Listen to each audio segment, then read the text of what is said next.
L'objectif de cette étape, c'est de montrer que dans l'API de la librairie D3, bien sûr, on a des fonctions de visualisation, mais on a aussi d'autres types de fonctions utilitaires pour l'interaction avec des API REST, pour le traitement des données et pour la programmation asynchrone. Donc avec un petit exemple, on va voir dans cette étape certaines des fonctions qui sont pratiques parce que ça veut dire qu'en ayant juste une dépendance sur D3, on arrive à faire beaucoup de choses sans devoir rajouter des dépendances sur d'autres modules qu'on a l'habitude de travailler. Donc, pas mal de choses qu'on va voir ici, c'est des choses que on a déjà vues avec des librairies comme Async.js ou d'autres fonctions utilitaires, mais D3 nous donne quelque chose d'équivalent.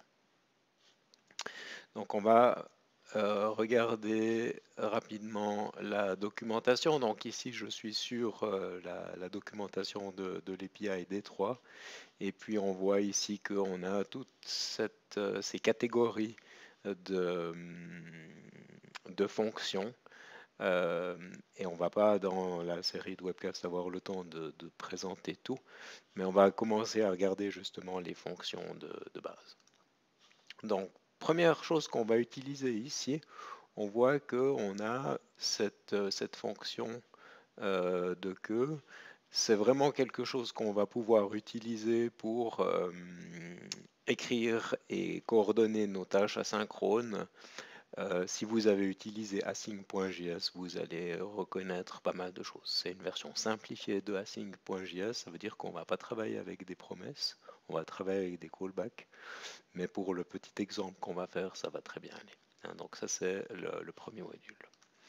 Le deuxième module ici, c'est D3-request. Vous connaissez peut-être request.js, qui est un petit client JavaScript pour faire des appels HTTP typiquement sur une API REST. Vous voyez ici que vous avez quelque chose d'équivalent. Donc on va ici pouvoir écrire du code pour faire des appels GET, des appels POST sur une API REST. Et puis ce qu'on voit, c'est qu'on a un petit peu de sucre syntaxique. Donc on a des fonctions pour récupérer du JSON qui sont, donc ces fonctions sont après plus courtes à utiliser que la fonction request de base. De nouveau, on va voir ça dans l'exemple. Et puis, la troisième chose ici, ça on va pas encore vraiment l'utiliser, mais vous voyez que vous avez des fonctions pour travailler avec des tables associatives, des ensembles, ça c'est assez standard. Il y a quelque chose de très très utile qu'on ne va pas présenter tout de suite, c'est cette fonction nest. C'est quelque chose qu'on va pouvoir utiliser pour calculer des agrégations.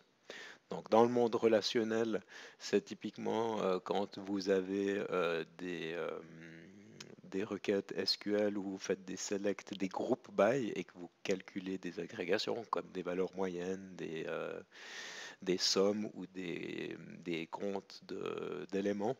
Vous pouvez ici utiliser cette fonction pour calculer des agrégations sur plusieurs niveaux sur vos records de base.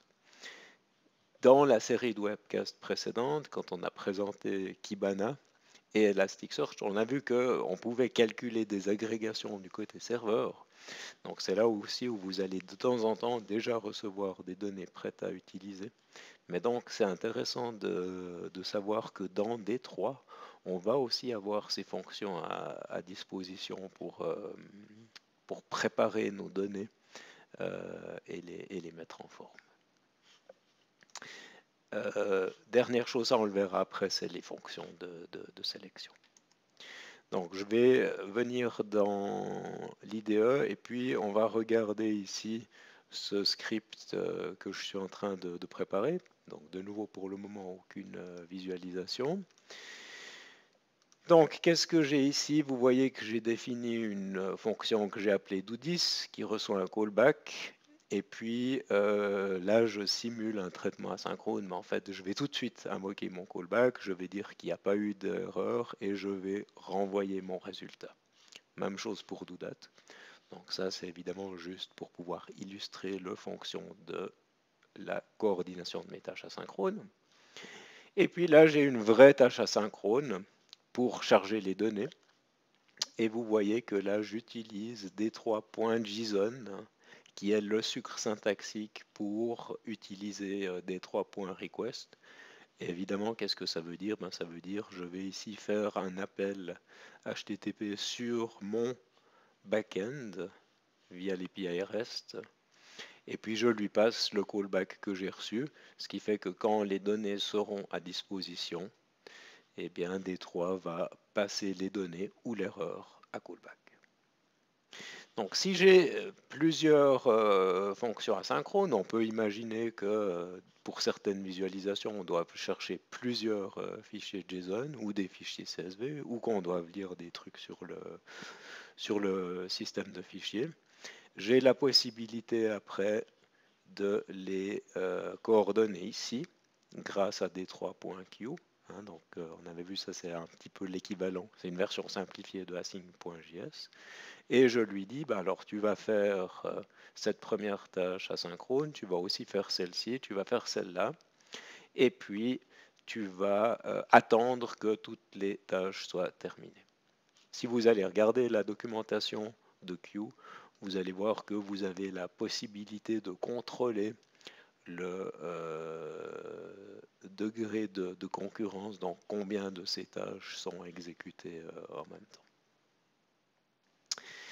Quand toutes les tâches sont terminées, D3Q va appeler le callback que j'ai passé et en paramètre, il va passer une erreur s'il y a eu une erreur et sinon, il va passer le résultat renvoyé par cette fonction, par celle-ci et par celle-là, dans l'ordre.